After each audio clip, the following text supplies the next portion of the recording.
So tell us a little bit about your previous job and what you had to do.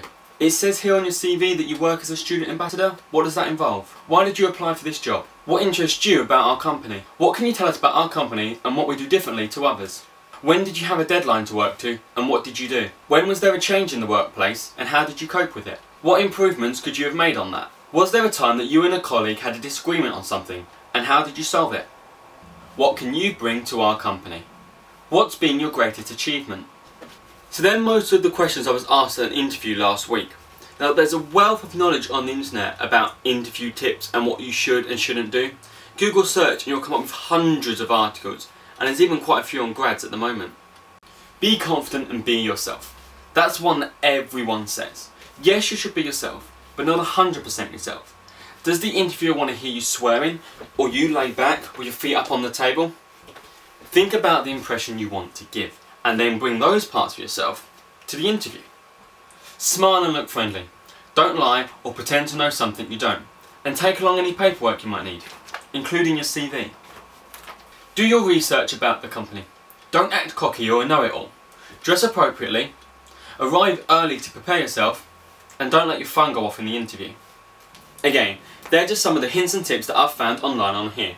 Although, no matter how hard we prepare ourselves, how much we research into the company, prepare answers, get multiple answers for questions, be confident, there's always going to be one thing that gets to us.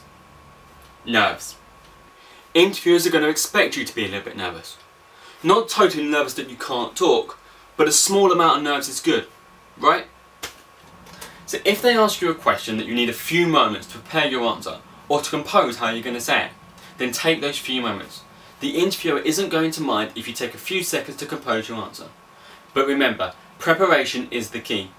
Come into the interview with a few answers already lined up for some possible questions. There's also the possibility you might have to have a phone interview. For this job I applied for, I had to go through 2 phone interviews before having a face-to-face interview. And once again, you can prepare for these. I cheated partly and put my answers to possible questions on my computer screen.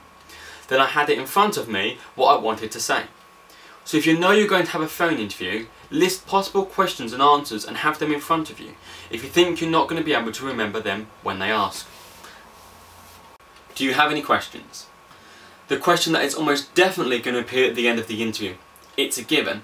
It might look a little bit bad if you don't have any, so come with 1 or 2 questions already in mind. The interviewer will be expecting some. What type of training is available? Is there a chance for promotion? Is there a chance to work extra hours outside of my contract?